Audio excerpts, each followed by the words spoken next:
আসসালামু আলাইকুম viewers, welcome back to my channel. কেমন আছেন আপনারা সবাই? আশা করি যে যেখানে আছেন ভালো আছেন, সুস্থ আছেন। আমি আলহামদুলিল্লাহ আপনাদের দয়ায় বেশ ভালোই আছি। তো এটা বাংলাদেশের একটা ব্লগ, কিন্তু আমি আজকে আপনাদের সঙ্গে কিছু জরুরি কথা শেয়ার করছি। মানে করাটা খুবই জরুরি, এই জন্য এই ব্লগে আমি এভাবে ভয়েস ওভার করছি। আমি খুবই দুঃখিত। আমার এই ব্লগটা আসলে আমি বইমেলা গিয়েছিলাম। আমি বাংলাদেশে প্রতিবার যাই ফেব্রুয়ারি মাসে, এই কারণেই যেন আমি বইমেলায় যেতে পারি। তো বইমেলার ক্লিপটুকু আছে, আর এখানে আমি শাড়ি কিনতে গিয়েছিলাম বাংলাদেশের পথঘাট, সেগুলো সব দেখিয়েছি। তো আপনারা দেখতে থাকেন। আর আমি যেই জরুরি কথাটা বলার জন্য এভাবে ভয়েস ওভার করছি, সেই কথাটা আসলে বলা শুরু করে দেই। আমার চ্যানেলে গত 4 বছর আগের একটা ভিডিও আছে, ট্যুরিস্ট ভিসারা এসে আয়ারল্যান্ডে বৈধতা কীভাবে পাবেন, যেটার ভিউ নিয়ারলি 40,000-এর কাছাকাছি। তো সেই ভিডিওটা আমার যদিও 4 বছর আগের, তখনকার প্রেক্ষিতে আমি কথাগুলো বলেছিলাম এবং যা সত্যি সেটাই বলেছিলাম তখনকার কনটেক্সটে। তো সেটা আমার প্রচুর ভিউ হয়, এখন পর্যন্ত হয়। তো একজন আমাকে গত পরশুদিনই একটা কমেন্ট করেছেন ওই ভিডিওর নিচে, যে আমরা নাকি মিথ্যা কথা বলি, আয়ারল্যান্ডে রিফিউজি হয়ে আসলে বা অ্যাসাইলাম সিকারদের খুব ভালো সুযোগ সুবিধা, সব কিছু খুব ভালো, আমরা চাই না যে ওনারা এখানে আসুক, সেই জন্য আমরা ওনাদেরকে নিরুৎসাহিত করি। তো এখন আমি আপনাদেরকে এই প্রশ্নগুলোর উত্তর দিতাম না। অনেকে বলবেন যে এইসব কথার উত্তর দেওয়ার দরকার নেই, আমি দিতামও না। কিন্তু গত 2 দিনে আয়ারল্যান্ডের যে নতুন ল আসা নিয়ে অনেক কথাবার্তা হচ্ছে। অলরেডি আপনারা যারা এসব খোঁজখবর রাখেন তারা হয়তো অনেকে জেনেও গেছেন যে কী লটা আসতে যাচ্ছে ইউকেতে এবং আয়ারল্যান্ডে, 2 দেশেই কী ওরা করতে চাচ্ছে অ্যাসাইলাম সিকারদেরকে নিয়ে। তো তাই আমি ভাবলাম যে আমি একটু আপডেটটা দিয়ে দিই। ওনার কথার উত্তরের চেয়ে বড় জরুরি হচ্ছে যে আপনাদের এই কথাগুলো জানা। আর আমি সবসময় বলেছি যে অ্যাজ অ্যান আইরিশ নাগরিক আমি ওপেন প্ল্যাটফর্মে কাউকে উৎসাহিত করতে চাই না অ্যাসাইলাম সিক করার জন্য বা অবৈধভাবে কোনো দেশ থেকে আয়ারল্যান্ডে ঢোকার জন্য।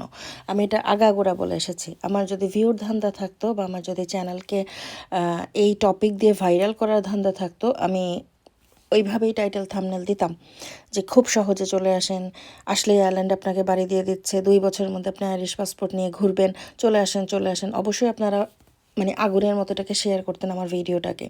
কিন্তু আমি সবসময় যেটা সত্যি কথা সেটাই বলেছি।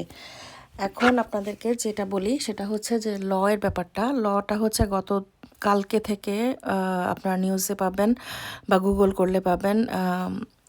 আরটি নিউজেও দিয়েছে, নিউজ পেপারগুলোতে দিয়েছে। প্রথমে আসলে ঘোষণাটা এসেছিল ইউকে থেকে। ইউকের যিনি প্রধানমন্ত্রী ঋষি সোনাক, উনি বলেছেন যে খুব তাড়াতাড়ি ওনারা ওই দেশের যে অ্যাসাইলাম সিকার আছেন তাদেরকে ডিটেনশন করে দিবেন, রুয়ান্ডা পাঠিয়ে দিবেন। রুয়ান্ডা ল একটা পাশ হয়েছে ওনাদের। তো এই নিউজটা আসার পর দিনই হচ্ছে আয়ারল্যান্ডের নিউজটা আসে যে আইরিশ যে নিউ প্রধানমন্ত্রী হয়েছেন, যিনি আগে ছিলেন, উনি পদত্যাগ করার পরে নতুন যিনি হয়েছেন সাইমন হ্যারিস, উনি ওনার আইনমন্ত্রীকে মানে নির্দেশ দিয়েছেন সামনের সপ্তাহের মধ্যেই এমন একটা কঠোর আইন করতে, যারা নর্দার্ন আয়ারল্যান্ড থেকে এখানে ঢুকছেন বা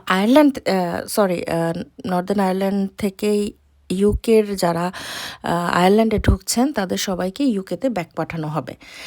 তো এটা মাত্র ঘোষণা এসেছে গতকালকে এবং এটা নিয়ে খুবই কথাবার্তা হচ্ছে এবং এই ব্যাপারে আইরিশরা খুবই খুশি, আমি আপনাদেরকে বলে রাখি।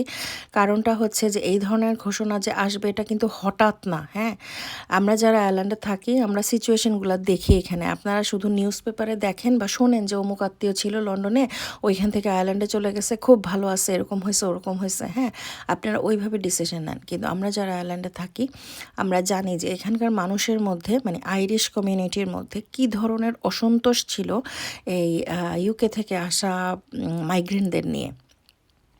তো এবং তারা এখন যে বর্তমান যে সরকার আছে তাদের উপরেও এরা ভীষণ ক্ষেপা যে কেন তোমরা আটকাতে পারছো না। আর হাউজিং ক্রাইসিসের যে সমস্যা সেটা তো আপনারা সবাই জানেন। প্রচুর অ্যাসাইলাম সিকার রাস্তায় মানে অস্থায়ী যে স্লিপিং ব্যাগগুলো আছে ওগুলাতে ওগুলাতে ঘুমাচ্ছেন, রাস্তার পাশে ঘুমাচ্ছেন, বা যে সেন্টারগুলো আছে অ্যাসাইলাম সেন্টারগুলো প্রতিটা ফুল, বা কখন এরকমও 2-3 বার হয়েছে যেখানে মানে ঘোষণা এসেছে যে ওই হোটেলে অ্যাসাইলাম সিকারদেরকে উঠাবে, আগের দিন রাত্রে সেখানে আগুন আগুন ধরিয়ে দেওয়া হয়েছে, ভাঙচুর হয়েছে।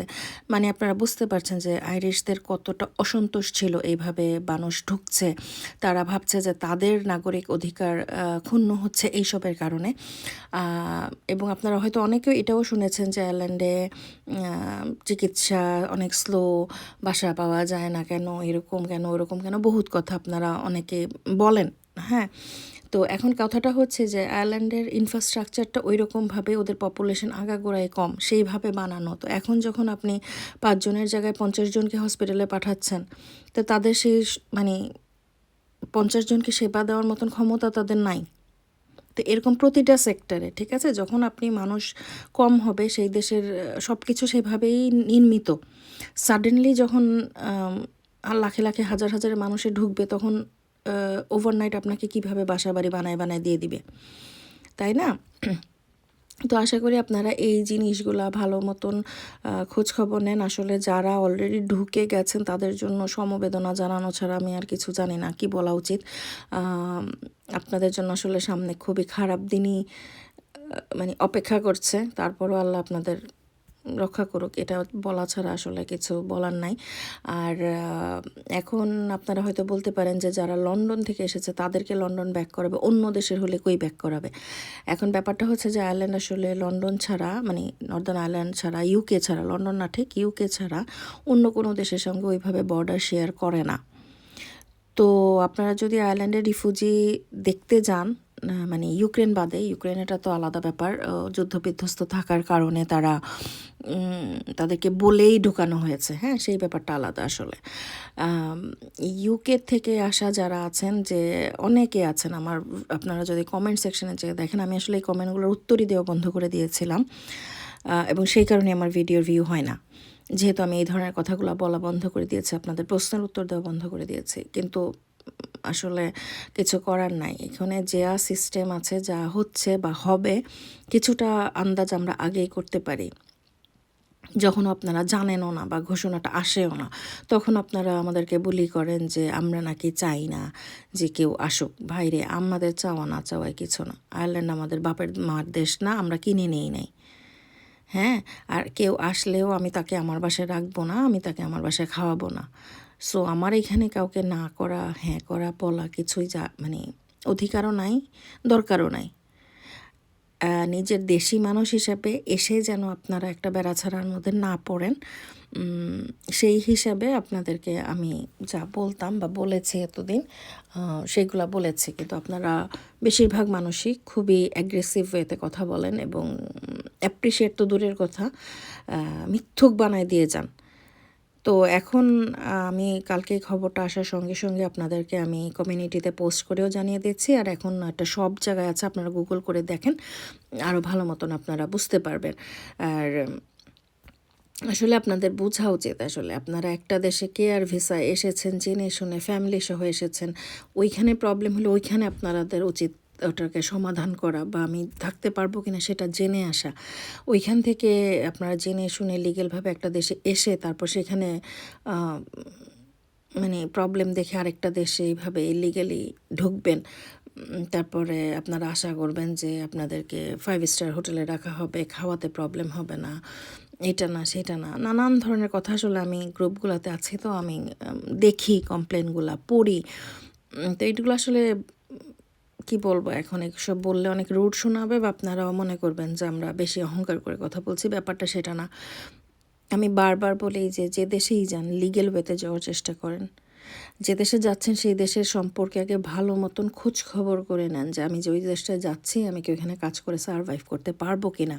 ওই অপশন মাথায় নিয়ে আসেন না যে আমি যাচ্ছি ওইখান থেকে আমি আরেক দেশে ইলিগেলি ঢুকে যাব। এই এই চিন্তাটাই করে আপনারা আসেন না বাংলাদেশ থেকে। ভালো মতন খোঁজখবর নিয়ে তারপরে যদি আপনাদের মনে হয় যে হ্যাঁ ইউকেতে আমি কেয়ার ভিসা যাচ্ছি, ইউকেতে আমি থাকতে পারবো, আপনি আসেন, লিগ্যাল ওয়েতে আসতেছেন।